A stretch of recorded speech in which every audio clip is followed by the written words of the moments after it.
यीशु राजा की जय हो, यीशु राजा की जय हो।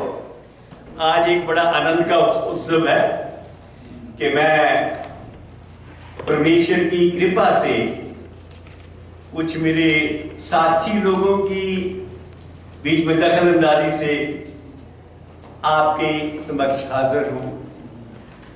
और मेरे परमेश्वर ने उसने मुझे हुक्म दिया कि आज मैं उसके वचन की चर्चा अपनी कलीसिया में करूं। ये उसी की आशीष है और वो बहुत रहमतों वाला खुदा है, बहुत आशीषों वाला खुदा है। और मैं सबके लिए दुआ करता हूं कि सबको उसकी आशीषें मिले और भरपूर आशीषें मिले। आनंद का उत्सव है, आनंद का घर है। आज कुछ लोगों ने मुझे अभी अभी पहचाना कि मैं तो फेसबुक पे हूँ, तो वो मुझे अच्छा लगा। मेरी फेसबुक एक्चुअली हैक हो गई थी, अब मैंने दोबारा रीइंस्टेट की है, नई फेसबुक बनाई है। उसमें मेरे डेली एक इंग्लिश में मैसेज होता है, एक हिंदी में होता है, एक पंजाबी में होता है। 3 मैसेजेस मेरे डेली होते हैं और एक आध वीडियो भी होता है अक्सर। तो मैं चाहता हूं कि आप मेरे साथ जुड़े उसमें और खुदा का नाम हम एक साथ लेते रहें, क्योंकि परमेश्वर का नाम लेना ये परमेश्वर की सेवकाई है। हम घर में बैठ के लें, चर्च में बैठ के लें, चाहे फेसबुक में लें, खुदा के बच्चे हैं, खुदा का काम करने वाले हैं। परमेश्वर की कृपा से आज का जो खुदा ने वचन दिया मुझे, उसकी चर्चा करते हैं। हम जब इब्रानिया की पुस्तक खोलते हैं, बैठे ये तो जब हम बुक ऑफ हेब्रियो खोलते हैं, इब्रानिया की पोथी खोलते हैं, वचन 1:16 में लिखा है, जहां वसीयत है वहां करने वाले की मृत्यु है। कोई भी वसीयत करता है और वसीयत करने वाले की जब तक मृत्यु नहीं हो जाती तब तक वो जो वसीयत है बेकार है, उसका कोई मायना नहीं है। मैं आज परमेश्वर की वसीयत के बारे में बताना चाहता हूं कि परमेश्वर के हम वारिस हैं। उसकी वसीयत उसने हमें क्या दी? उसने जो हमें वसीयत दी है वो क्या है? वो ये पोथी जो जिसे हम बाइबल, पवित्र बाइबल कहते हैं, ये परमेश्वर का वचन, परमेश्वर की ओर से हमें एक वसीयत है। और वसीयत में जब हम अफसियों की पोथी पढ़ते हैं, अफसियों की पत्री 4:5, एक ही प्रभु, एक ही विश्वास और एक ही बपतिस्मा। एक ही प्रभु, एक ही विश्वास और एक ही बपतिस्मा। अब ये हैरानी वाली बात ये है कि यदि हम एक ही प्रभु के मानने वाले हैं, यदि हम एक ही विश्वास किए बैठे हैं, एक ही बपतिस्मे की बात करते हैं, तो हम बटे हुए क्यों हैं? कोई ना कोई तो कारण होगा। बुजुर्ग जब हमारे अपनी विल लिख के जाते हैं, हमारे जैसे तो हम गरीब लोगों के लिए विल तो कोई मायना नहीं है, अमीर लोगों की बात है। जब वो विल लिख देते हैं, उनके मरने के बाद उनके बेटे बेटियां उसको विल को लिए वकीलों के पास घूमते हैं कि ये क्या क्या है इसमें लिखा हुआ। उसमें कुछ तो उन वकीलों के पास जाते हैं जो उसको फॉलो करना चाहते हैं, कुछ उन वकीलों के पास जाते हैं जो उसके विरोध में ज्यादा हिस्सा लेने की कोशिश करते हैं, जो ये चाहते हैं कि अपने लिए इसको कैसे इंटरप्रेट कैसे किया जाए, अपनी फेवर में इसकी इंटरप्रिटेशन कैसे की जाए। वो ही हमारे जो कलीसिया में वो ही कुछ हो रहा है, क्योंकि डिनोमिनेशंस परमेश्वर की ओर से नहीं है।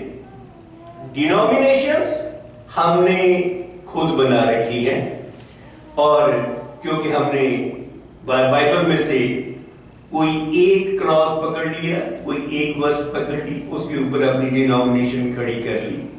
क्यों? क्योंकि हम उसमें अपनी चौधर चाहते हैं। हमने खुदा की वसीयत को एक तरफ कर दिया, हम अपनी वसीयत हम उसको अपनी इंटरप्रेट करना चाहते हैं कि हम अपनी ओर कैसे ला सकते हैं। कई तो ऐसे हैं चर्चेस जो पवित्र आत्मा की आशीष को कबूल नहीं करते, और नए चर्चेस आ गए हैं आजकल, यहोवा विटनेस। वो लॉर्ड जीसस को जब लॉर्ड लिखते हैं छोटे एल से लिखते हैं, गॉड को लॉर्ड लिखते हैं बड़े एल से लिखते हैं, जीसस को छोटे एल से लिखते हैं। और कई ऐसी ऐसी संस्थाएं आ गई हैं जो हमें अपने रास्ते से भटका रही हैं और अपने आप को चुना हुआ चर्च बता रही है। चुना हुआ चर्च कौन सा है? किस चर्च की हम बात कर रहे हैं? हम जानते हैं कि परमेश्वर ने 6 दिन में सृष्टि की रचना की, और छठे दिन आदम को उसने मिट्टी से बनाया। आदम को उसने अपने रूप में बनाया। अपना रूप फिजिकल रूप नहीं, अपना रूप हमेशा रहने वाला, पवित्रता वाला, अनंत जो है, उस रूप में उसने आदम की सृजना की, जो परमेश्वर की तरह था। और उसको डेप्टी गॉड अपॉइंट कर दिया, इस धरती के ऊपर डेप्टी गॉड अपॉइंट कर दिया। जब हम दूसरे उत्पत्ति की पुस्तक खोलते हैं, इसका 28 के बाद पढ़ते हैं, और ईश्वर ने उनको आशीष दी और उनसे कहा, फूलो फलो और पृथ्वी में भर जाओ और उसको अपने वश में करो, और समुद्र की मछलियों तथा आकाश के पक्षियों और पृथ्वी के रेंगने वालों पर, जंतु पर अधिकार करो। आदम को वो सारे अधिकार दिए, और परमेश्वर ने आदम को एक डेप्टी गॉड स्थापित कर दिया कि आदम मेरी देखरेख में ये धरती का सारा सिस्टम जो है उसको चलाएगा। और जब हम अध्याय 3 में जाते हैं, उत्पत्ति की पुस्तक अध्याय में 3 में जाते हैं, तो शैतान के वरगलावे पे आदम परमेश्वर के विरोध में खड़ा हो जाता, परमेश्वर की नहीं सुनता, क्योंकि बहकावे में आ गया। परमेश्वर ने आदम के सिर पर वो मुकुट रखा था क्योंकि उसको डेप्टी गॉड बनाया था। शैतान ने बहकावे में लाके उसका मुकुट छीन लिया। मुकुट किसके सिर पे चला गया? शैतान के सिर पे चला गया। और परमेश्वर का आदमी से, लोगों से, उस समय तो अभी आदम और हवा थे, उनसे रिश्ता टूट गया, मृत्यु हो गई उनकी। मृत्यु क्या? खुदा से जुदा हो जाना। खुदा जो है परम पवित्र है, और खुदा से जुदा हो जाना अंधेरे में चले जाना। आदमी सदा के लिए परमेश्वर से जुदा हो गया। अब जब वो सबसे पहले उसको नजर आया कि हम तो नंगे हैं, उन्होंने फुगुड़ी के पत्ते बदन पे बांधने शुरू कर दिए कि अपने आप को ढका जा सके। उन्होंने वो रास्ता इख्तियार किया जो आदमी खुद सोच सकता है कि मैं अपने आप को पवित्र कैसे कर सकता हूं। मसीहियत और धर्म, इसमें यही फर्क है। मसीहियत खुदा के रास्ते पे चलना चाहती है, और धर्म जो है सेल्फ राइचियसनेस की बात करते हैं। धर्म सेल्फ राइचियसनेस की, कि मैं तो ये करके पवित्र हो सकता हूं, मैं वो करके पवित्र हो सकता हूं। रास्ते में बुद्धा टेम्पल की बात कर रहे थे बच्चों के साथ। बुद्धा जो है उसने अपना अष्टमार्ग दे दिया, बाकी धर्मों ने अपने अपने रास्ते अपना लिए, लेकिन वो परमेश्वर से भटके हुए हैं। परमेश्वर से सब जुदा है। जुदा होने की वजह से उन्हें, क्योंकि अपने अपने रास्ते अपना लिए, उनके पास मुक्ति का रास्ता कोई नहीं है। परमेश्वर ने रास्ता दिया, एक जानवर की खाल उनको ओढ़ने के लिए दी। परमेश्वर का रास्ता कि लहू बहाए बिना मुक्ति नहीं है। परमेश्वर के उसमें जो सबसे पहली प्रोफेसी यीशु के आने के बारे में है कि एक वो जो जिसने कोई पाप नहीं किया, अब वो जानवर जिसकी खाल उतारी थी निर्दोष होगा, वो निर्दोष के लहू से उसके गुनाह ढके जाएंगे। परमेश्वर ने उनको खाल दी, खाल के साथ उनको बदन ढकने के लिए, गुनाहों को ढकने के लिए वो उनको उड़ा दी। वो मसीहत जो अपने अपने रास्ते ढूंढते हैं, अपनी सेल्फ राइटियसनेस की बात करते हैं, वो धर्मों की बात है। जब परमेश्वर आदमी से जुदा हो गया तो परमेश्वर ने सोचा कि अब मैं इसको कैसे जोड़ूं, बिकॉज खुदा ने अपनी प्लान सोची कि अब मुझे क्या करना है। उसने सांप और औरत को बोला कि तुम दोनों में दुश्मनी रहेगी। सांप का बीज औरत के बीज के एड़ी पे डंग मारेगा और औरत का बीज सांप के सिर को कुचल देगा। जीसस के बारे में, क्रूसिफिकेशन के बारे में मैसेज आता है। सांप का बीज जीसस के बदन पे कीले लगाएगा, एड़ी में डंग मारेगा। वो सांप का बीज है जिसने जीसस के बदन पे कीले गाड़े हैं। और जीसस ने जो शैतान का सबसे बड़ा हथियार था, मृत्यु, क्योंकि खुदा ने हमें मरने के लिए नहीं पैदा किया था। हम खुदा के रूप में हैं, हमेशा के लिए जीवित लोग हैं। और हम जब पाप में चले गए, खुदा से बिछड़ गए, हमारी मृत्यु हो गई। और जीसस ने अपनी कुर्बानी से हमें, अपनी कुर्बानी देके हमें बचाया। तो जो पहला आदम था उसने हमें मृत्यु दी। फर्स्ट आदम ने हमें मृत्यु दी। फर्स्ट आदम मिट्टी का बना था, मिट्टी के आदम बना के खुदा ने अपने मुंह से उसके नासों में सांस डाला था। वो जो सांस डाला था पवित्र आत्मा था, वो डिवाइन ब्रीथ था, खुदा का सांस था।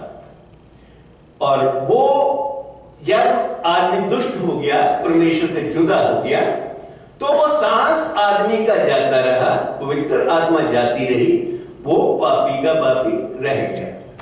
अब पापी को जोड़ने के लिए खुदा ने आखिरी आदम भेजा। बुक ऑफ करंथिया में उसको आखिरी आदम कहा गया है कि वो आखिरी आदम जो है वो स्वर्ग से आया। वो आखिरी आदम स्वर्ग से आया।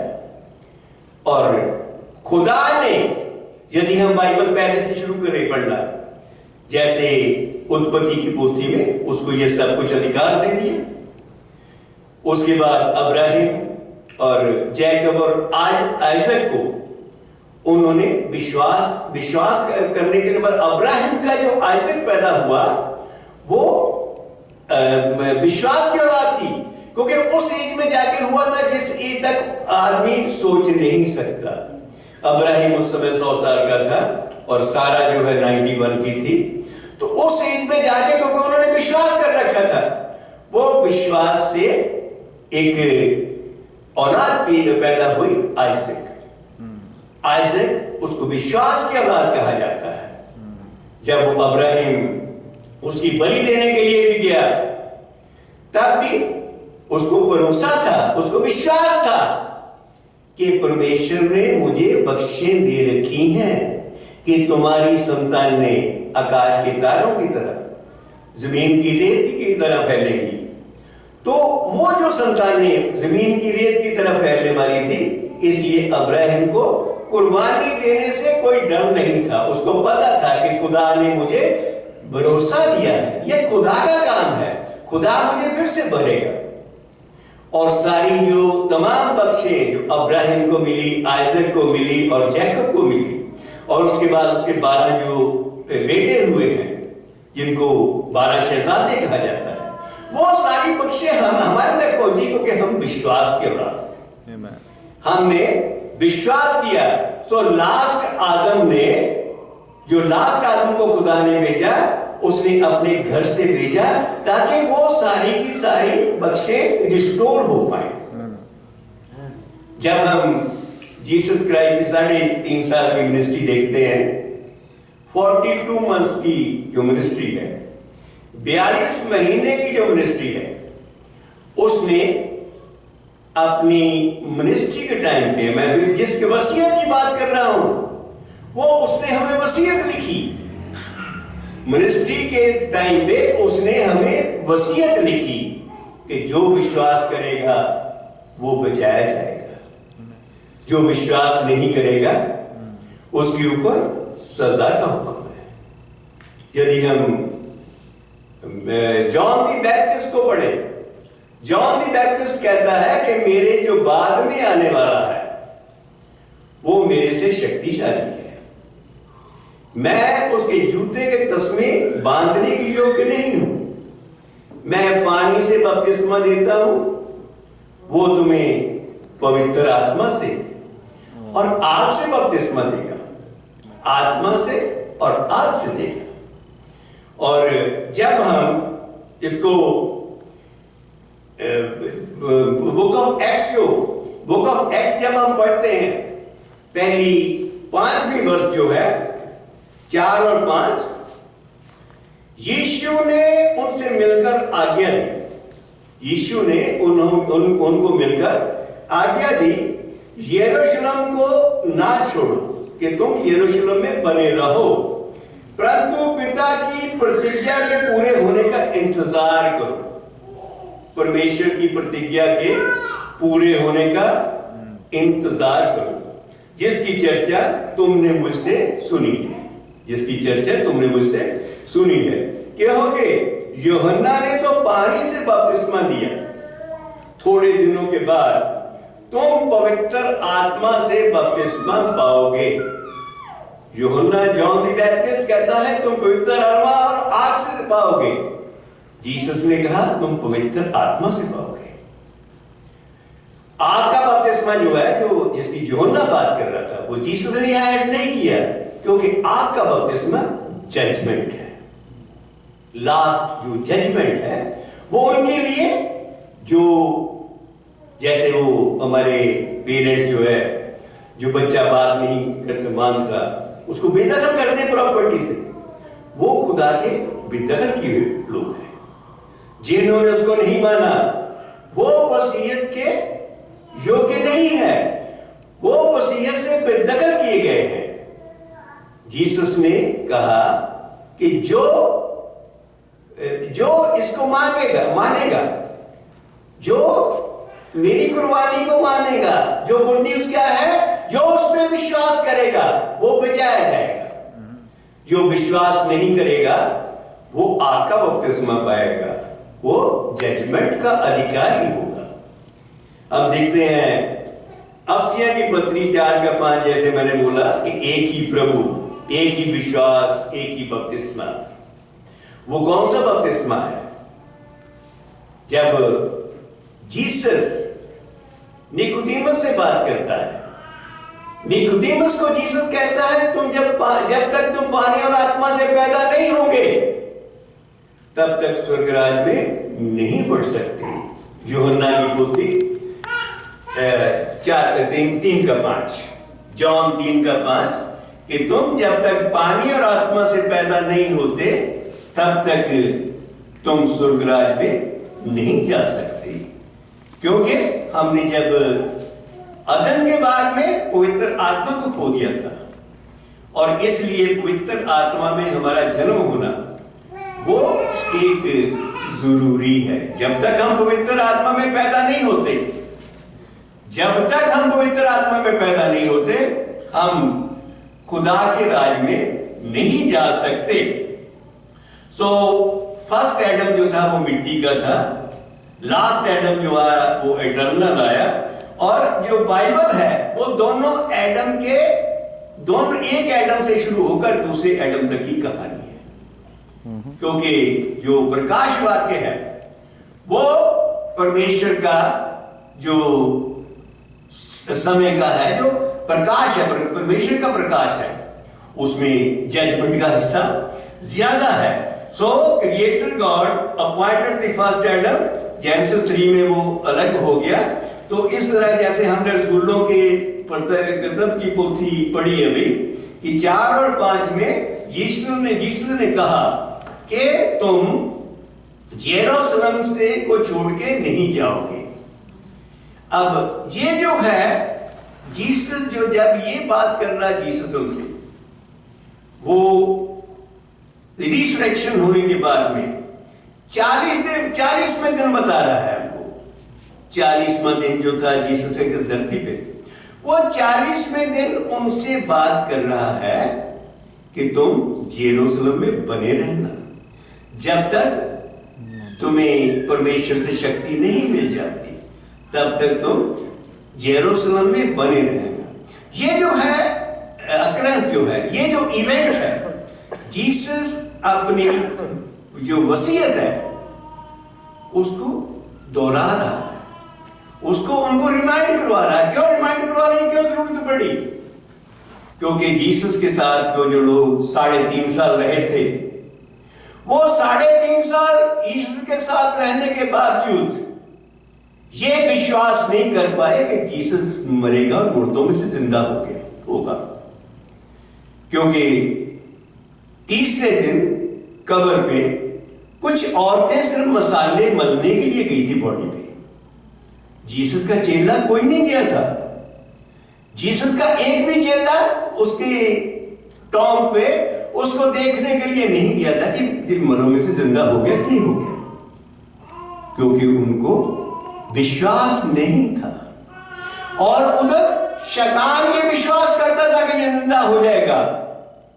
वो जो धार्मिक नेता थे, उन्होंने जीसस की कब्र में पहरा लगा दिया था, क्योंकि उनको पता था कि वो ये कहता था वो जिंदा हो जाएगा। और जो चेले 3.5 साल जीसस के साथ में रहे थे, उनको विश्वास नहीं था। औरतों को भी विश्वास नहीं था। औरतें तो सिर्फ मसाले मलने के लिए गई थी, शरीर पे मसाले मले जाएं ताकि वो बॉडी प्रिजर्व की जा सके।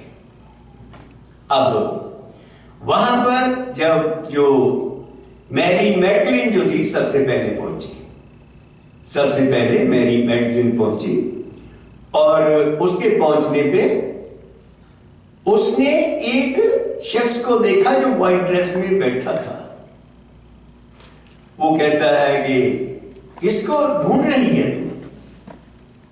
वो कहती कि मेरे प्रभु को यदि तूने यही छुपाया है तो मुझे बता दो, मैं तुम्हें उसे ले जाना चाहती हूं। तो अब जीसस ने बोला मैरी, बोली रबूनी कि मेरा परमेश्वर जिंदा है। और तब उसने जीसस ने कहा कि उनको बोल कि फलां जगह मुझे मिले, गलील में मिले, मैं वहां हाजिर हो जाऊंगा। वो गलील में इकट्ठे हुए तो जीसस उन सबके बीच में उपस्थित हुआ। और उसमें भी एक चेला जो वहां उस समय नहीं था, थॉमस ने फिर भी विश्वास नहीं किया कि जीसस आया होगा। वो कहता जब तक तो उसकी बखी में मैं हाथ डाल के नहीं देखूंगा, जब तक उसके कीलों के सुराग में उंगली नहीं डालूंगा, मैं विश्वास नहीं करने वाला। वो चेला वो था जिसने इंडिया में 20 साल तक प्रचार किया। 20 साल तक मसीहत जो है भारत में सब देशों से पहले पहुंची है। और हमारे गवर्नमेंट ऑफ इंडिया ने 18 दिसंबर 1955 को संत थॉमस डे मनाया था, स्टेट लेवल का फंक्शन, जिसमें प्रेसिडेंट ऑफ इंडिया ने कहा था कि जब यूरोप के लोग जीसस को नहीं जानते थे, भारत ने उसको स्वीकार कर लिया था।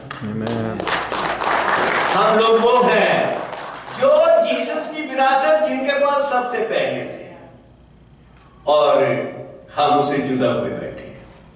हम इसको विदेशी कह रहे हैं कि ये गोरों का धर्म है।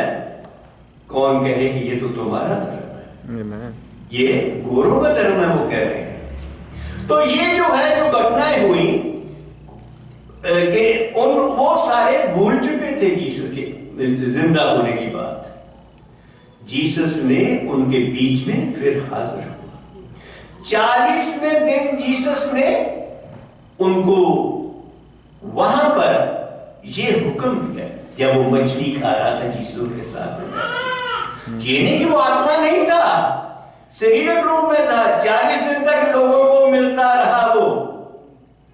40 दिन उनको मिलने के बाद में ये बातें उनको करके वो स्वर्ग में उठा लिया गया।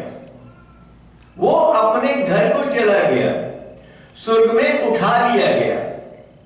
और जब वो स्वर्ग में उठा लिया गया तो उसके बाद में 10 दिन बाद में पेंटिकोस्ट का दिन आता है। वो वहां तो लोग सफेद कपड़ों में वहां देखे गए।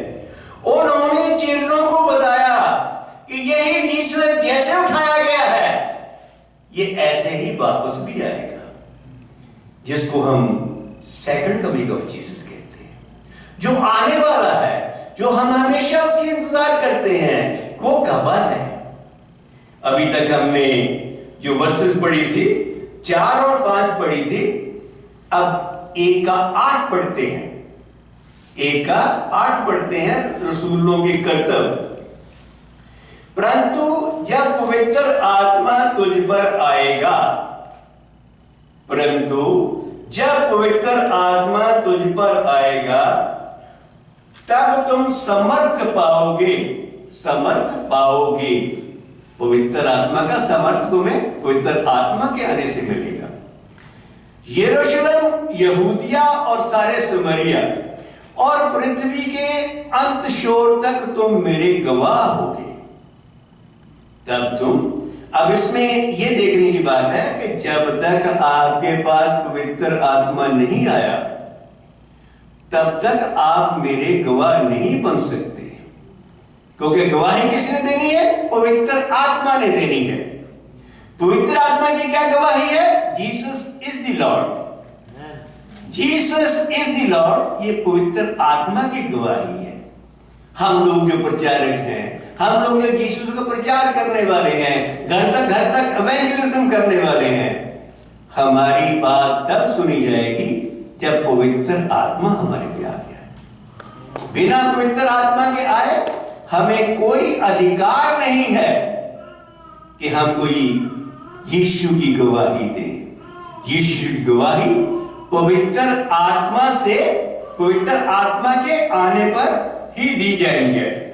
यीशु की गवाही केवल पवित्र आत्मा के आने पर ही हो सकती है। इसके बाद में आप पढ़ेंगे जब पवित्र आत्मा आया। अब पवित्र आत्मा आना 2 का 1 से 4 तक पढ़ेंगे। पेंटिकोस्ट का दिन, डे ऑफ पेंटिकोस्ट। जब पेंटिकोस्ट का दिन आया, व्हाट इज इट? पेंटिकोस्ट का दिन हम ये जानते हैं कि जब इसराइली मिस्र में गुलामी काट रहे थे, आखिरी दिन, छुटकारे के दिन, खुदा ने उन सबको बोला था कि तुम अपना अपना लेला लेके अपने अपने लेले की बलि दो। और वो क्या दिन था? वो रात कौन सी थी? जिस दिन हर घर का एक जेठा मारा जाना था। जिस दिन मृत्यु उन सब के ऊपर, हर घर का एक जेठा मारा जाने था।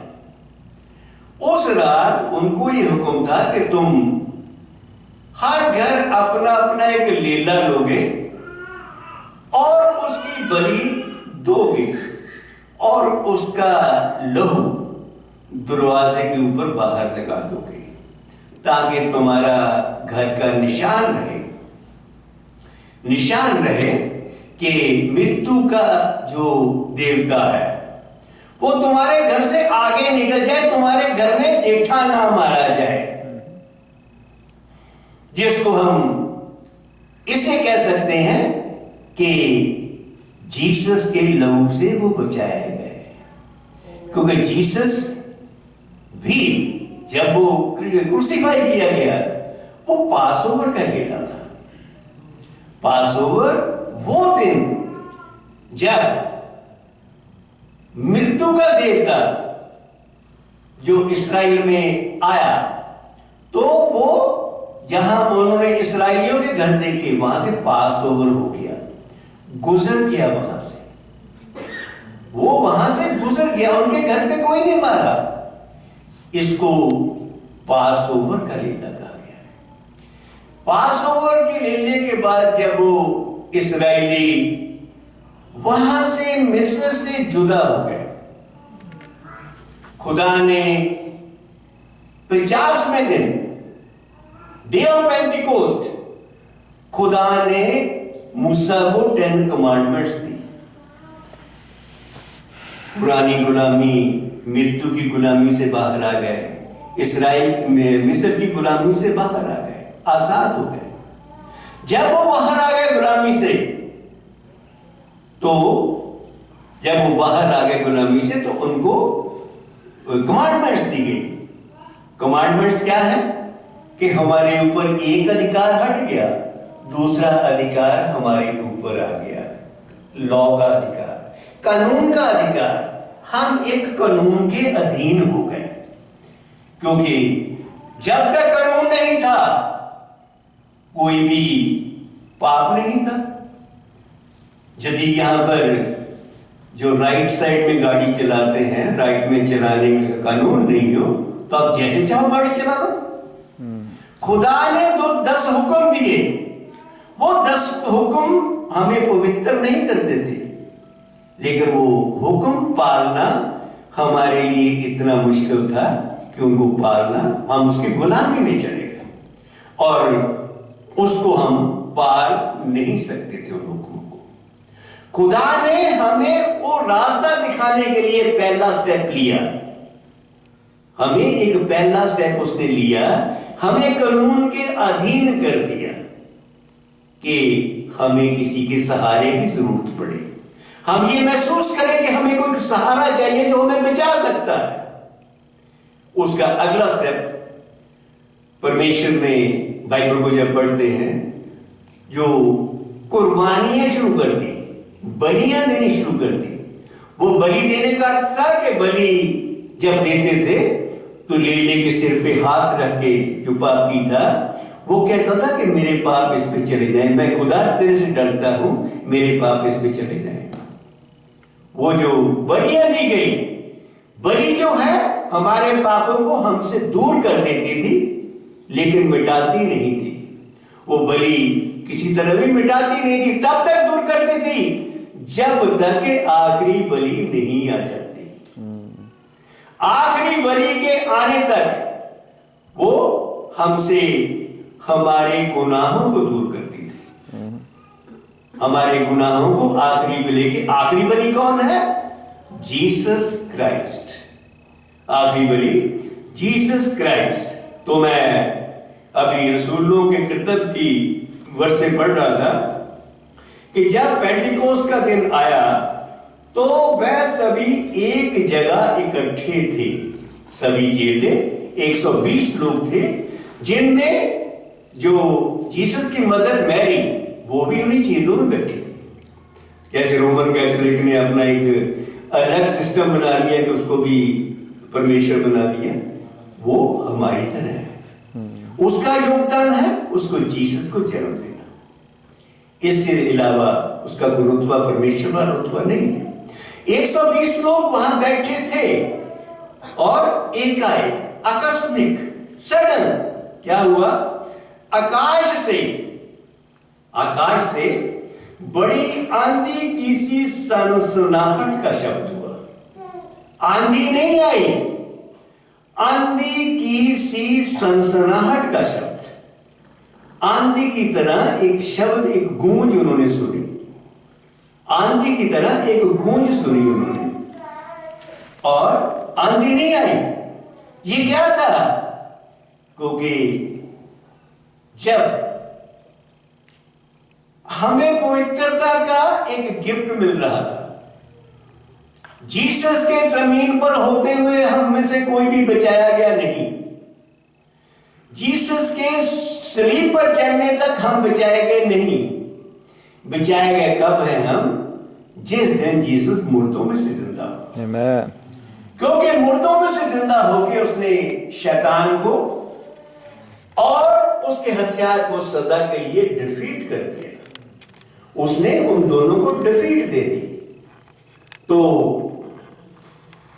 उस समय खुदा के राज में, कि बाइबल बताती है कि जब एक रूह परमेश्वर को कबूल करती है तो खुदा के घर में जश्न मनाया जाता है। खुदा के घर में जश्न मनाया जाता है। और ये जो है पहली बार जो पवित्र आत्मा का आना, क्योंकि बचाए गए पवित्र आत्मा से हैं। क्यों पवित्र आत्मा से बचाए गए हैं? जीसस ने मुर्दों में से जिंदा होके शैतान को हरा दिया। और उसके बाद में क्या हुआ कि 40 दिन बाद वो उठा लिया गया।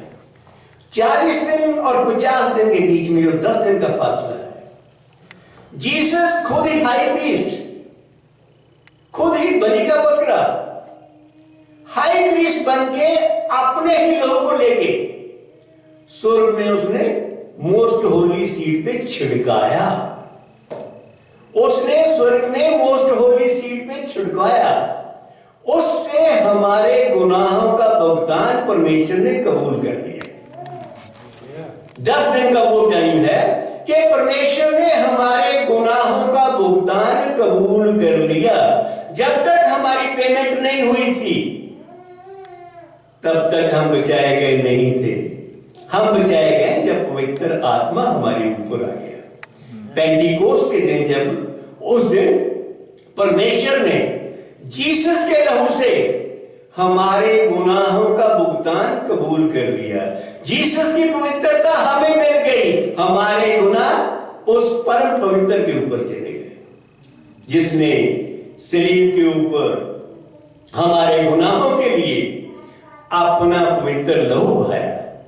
उसके ऊपर थूका गया, उसकी दाढ़ी उखाड़ी गई, उसकी मार पड़ी हमारी वजह से। वो मार के हम भागीदार थे, वो थूके हम भागीदार थे। जीसस परम पवित्र था। जीसस परम पवित्र था, इसीलिए वो बलि के योग्य था। धरती पे एक भी इंसान पवित्र पैदा नहीं हुआ। क्यों? पहला गुनाह, क्योंकि हम सब, हमारा जो भी बच्चा भी पैदा होता है वो आदम के लहू से पैदा होता है। आदम के लहू का जो फर्स्ट गुनाह जो है वो हमारे ऊपर हमेशा के लिए बना हुआ है, आदम का गुनाह। और दूसरा जो हम अपने जीवन में गुनाह करते हैं, वो गुनाह सारे हमारे ऊपर है। और परम पवित्र को, परमेश्वर को जीसस के रूप में आना पड़ा। जब हम यूहन्ना के इंजील पढ़ते हैं, क्या कहती है? आद में शब्द था, शब्द परमेश्वर के संग था, शब्द ही परमेश्वर था, शब्द देहधारी हुआ, हमारे बीच में आके बसा। सब कुछ उसी से रचा गया, उसके बिना कुछ भी रचा नहीं गया। परमेश्वर खुद जीसस के रूप में यहां पर आया और यहां पर आके उसने अपनी कुर्बानी दी। उसका मकसद था कुर्बानी देना। वो बार बार चेलों को कह रहा है कि मैं मारा जाऊंगा, मैं मुर्दों में से जिंदा होऊंगा, लेकिन चेले अनसुनी कर रहे थे। आज भी हम अनसुनी कर रहे हैं। आज कितने लोग उसके पीछे लगे। वो उसने कोई हम लोगों के लिए अपना लहू नहीं बहाया, उसने तमाम लोगों के लिए लहू बहाया, सारी मनुष्यता के लिए उसने लहू बहाया। लेकिन तमाम मनुष्यता उसको आज भी कबूल नहीं कर रही। वो जो बाप की वसीयत के भागीदार नहीं बनना चाहते, जिनको बाप की वसीयत नहीं चाहिए, वो जो बेदखल किए गए लोग हैं, जिनको खुदा ने बेदखल कर दिया अपने वसीयत से, क्योंकि वो उस वसीयत को नहीं चाहते, वो जो अनसेव्ड लोग हैं। तो मैं पढ़ रहा था कि अंत किसी सनसनाहट का शब्द हुआ। और उससे सारा घर जहां वो बैठे थे भर गया। तो सारा घर जो है वो उससे सारा घर भर गया। हम जब पानी में बपतिस्मा लेते हैं, डुबकी लगाते हैं, घर भर गया, पवित्र आत्मा का उनको बपतिस्मा मिल गया, पवित्र आत्मा में उनकी डुबकी लग गई, पवित्र आत्मा को उन्होंने ग्रहण कर लिया, पवित्र आत्मा उनके इधर उधर लिपट गया, पवित्र आत्मा से वो पवित्र कर दिए गए। तो सारा घर उससे भर गया। आग की सी जीभें फटती हुई दिखाई दी। अब यहां भी आग नहीं है, आग नहीं है, आग की सी जीभें फटती हुई दिखाई दी। कि आग की जीभें सी फटती हुई दिखाई दी, आग नहीं है वो, उस तरह की, ऐसे उस घर का रोशनी उस तरह का लगा उनको, जैसे हम झाड़ी में आग देखते हैं। जब मूसा ने देखी थी कि झाड़ी तो आग लगी हुई है, वो आग किसी चीज में आग नहीं थी, वो उन सब के ऊपर, हर एक के ऊपर ठहर गई कि पवित्र आत्मा ने सबको, एक एक जन को भर दिया। सभी पवित्र आत्मा से भर गए। जिस प्रकार आत्मा ने उन्हें बोलने का समर्थ दिया, अन्य अन्य भाषा बोलने लगे। जब हम मरकस की इंजील 16 का 17 से आगे पढ़ते हैं कि जीसस कहता है विश्वास करने वालों के ये चिन्ह होंगे, उसमें वो भांत भांत की बोलियां बोलेंगे, वो मुर्दों में से जिंदा करेंगे, मुर्दों को जिंदा करेंगे।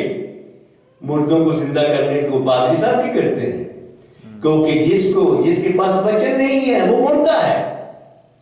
जिसने जीसस को ग्रहण कर लिया वो जिंदा है। आमीन। कि मुर्दों में से जिंदा करेंगे, मुर्दों को जिंदा करेंगे। मुर्दों को जिंदा करने का अधिकार परमेश्वर ने हमें दिया। बीमारियों से मुक्ति देंगे और वो गैर ज़बानें बोलेंगे। गैर ज़बानें बोलने का जो हमें क्षमता परमेश्वर से मिली है कि हमें पवित्र आत्मा से उसने भर दिया। अब बात करते हैं कि जो परमेश्वर का एक टाइम टेबल है, परमेश्वर का एक समय सारणी जिसको टाइम टेबल कहते हैं। मैं तो क्योंकि रेलवे में रहा हूं तो टाइम टेबल मुझे ज्यादा अच्छा लगता है शब्द। तो अब हम पुराने नियम में उस टाइम टेबल को देखते हैं कि परमेश्वर ने कैसे कैसे टाइम टेबल पुराने जमाने में, पुराने नियम में परमेश्वर के उसके, जो हम बच्चे को लिख के देते हैं ना कि तू इसके ऊपर लाइन लिख, तो एक हिस्ट्री जो परमेश्वर ने पहले डिजाइन कर रखी है, वो उसका पैटर्न परमेश्वर ने पुराने नियम में पैदा कर रखा है। जब हम बुक ऑफ एक्सोडस का, निर्गमन का 12 का 6 और 7 पढ़ते हैं, उस दिन इस्राएल जाति के सभी लोग संध्या काल में मेमने को मारेंगे। एक्सोडस जब इस्राएल मिस्र से बाहर आया, तो उस दिन इस्राएल जाति के सभी लोग संध्या काल में मेमने को मारेंगे। इन जानवरों का खून इकट्ठा तुम्हें करना चाहिए। खून उनके घरों के दरवाजों के चौखटों के ऊपरी सिरे पर दोनों पट्टों पर लगाना। जिन घरों में ये भोजन करें, जिन घरों में ये भोजन करें, ये क्या है? ये baptism of the blood of Jesus, baptism the blood of Jesus. और जब हम कुरिन्थियों 1 कुरिन्थियों का 5 का 7 पढ़ते हैं, पुराने खमीर से छुटकारा पाओ। पुराना खमीर कौन सा है? पाप। पुराना खमीर पाप। पुराने खमीर से छुटकारा पाओ ताकि तुम आटे का नया लौंदा बन सको। तुम नया आटा जो गूना होता है जिसमें खमीर नहीं होता, तुम वो बन सको। बिना खमीर वाली फसह की रोटी, फसह की रोटी जो हमने परमेश्वर का जो ग्रहण किया, भोज ग्रहण किया, वो फसह की रोटी, जो इसको कहते हैं पासओवर की रोटी, समान हो कि तुम फंसे की रोटी के समान हो, बिना पाप के हो तुम। हमें पवित्र करने के लिए मसीह की फसह के मेमने के रूप में बलि चढ़ा दिया। मसीह को फसह की जो ब्रेड थी उसके रूप में जो सूली पे चढ़ा दिया। दिस इज अनलीवन्ड ब्रेड, बिना पाप रहित ब्रेड, जिसमें कोई पाप नहीं हो। इसी तरह इब्रानियों में पढ़ते हैं, विश्वास से ही उसने फसह पर लहू छिड़कने को पालन किया। फसह पर लहू का छिड़कना, विश्वास से वो वहां छिड़का गया। और पहली संतानों का विनाश ना करने वाला हो, ताकि जो पहली संतान कौन सी है? जीसस। मुर्दों में से जिंदा होने वाली पहली संतान जो है वो है जीसस। जीसस सबसे पहली संतान है। इस्राएल की संतान को छू ना पाए, ताकि वो जो दूसरा जो पवित्र लहू जो छिड़का गया, पवित्र लहू कौन छिड़कता था? जब हाई प्रीस्ट जो होता था वो साल में एक बार मोस्ट होली जगह पे जाता था, वो ही लहू की भेंट लेके जाता था। वो पवित्र मोस्ट होली सीट को वो भेंट करता था, छिड़कता था। वो इसलिए छिड़कता था ताकि जीसस के आने पे हम पहली संतान बचाए जा सके।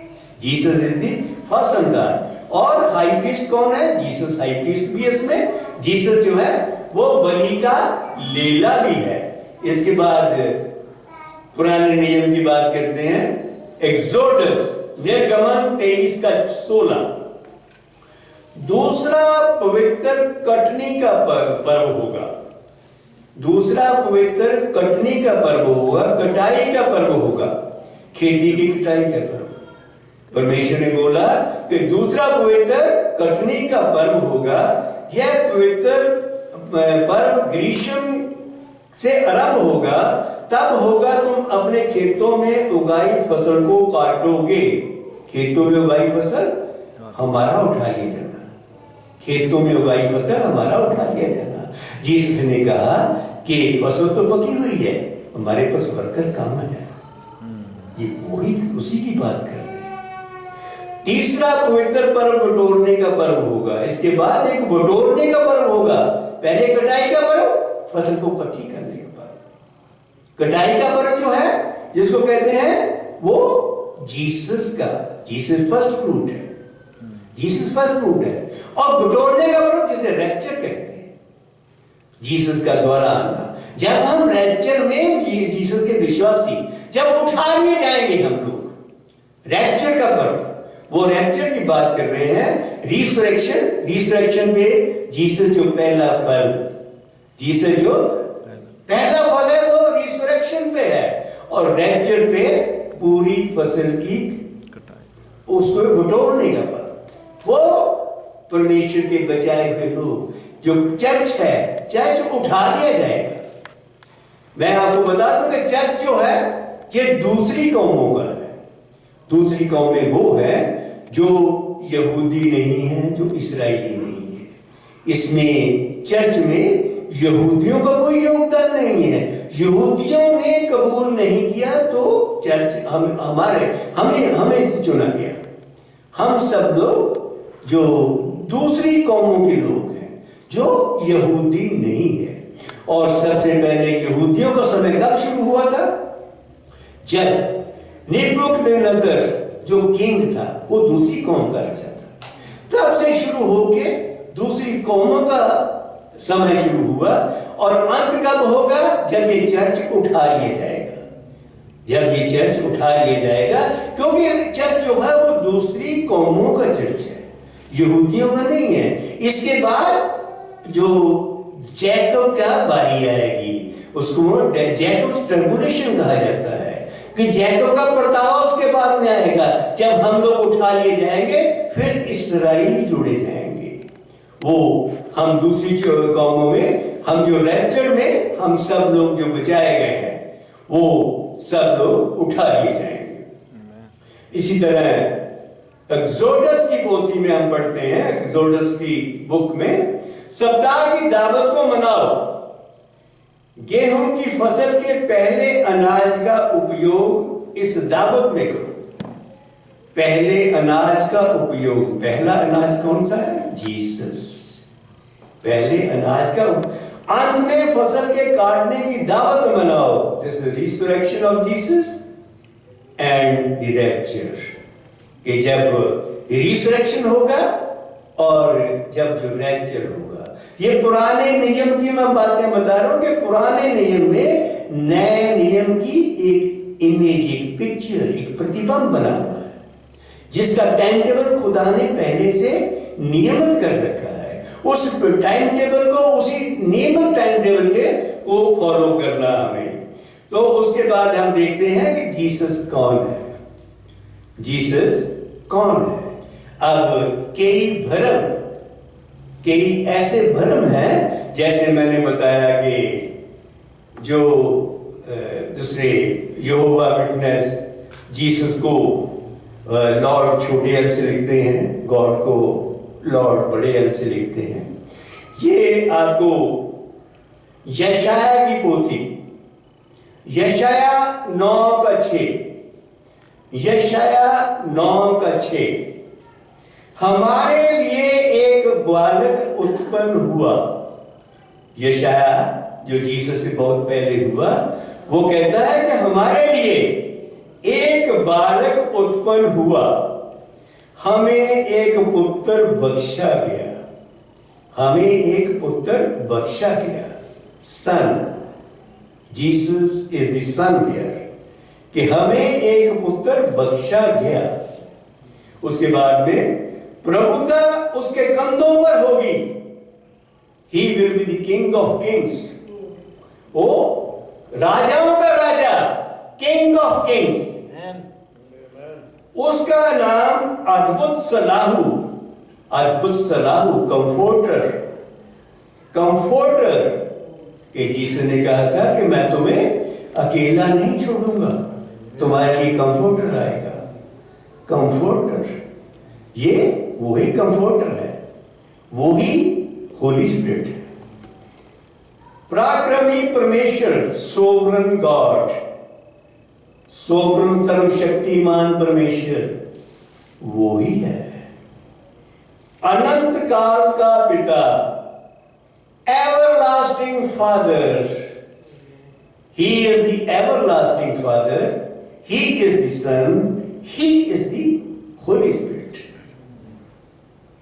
जो ट्राइनिटी की बात करते हैं, ये ट्राइनिटी शब्द जो है रोमन कैथोलिक, क्योंकि रोमन राज्य की अपनी बनावट थी, रोमन राज्य ने इस रोमन कैथोलिक को पैदा किया था अपनी इच्छा के अनुसार, और उसमें एक परमेश्वर के 3 कर दिए। कि ट्राइनिटी शब्द जो है वो 3rd सेंचुरी में आके इस्तेमाल हुआ। इसके पहले जो है वो केवल एक ही है, जीसस एक है, वो ही पिता है, वो ही पुत्र है, वो ही पवित्र आत्मा है, वो ही पवित्र आत्मा। आमीन, आमीन, आमीन। Thank you Jesus. खुदाबंद खुदा, तेरी आशीष से मैं तेरे नाम की चर्चा कर पाया। खुदाबंद खुदा, मैं सबके लिए दुआ करता हूं, तेरी आशीष अपने अपने घर लेके जाएं, अपने पड़ोसियों में बांटे, अपने तमाम रिश्तेदारों में बांटे। खुदाबंद खुदा, तेरे नाम की चर्चा सदा होती रहे। तेरे बिना कोई और परमेश्वर नहीं है, तू ही परमेश्वर। आमीन। Thank you.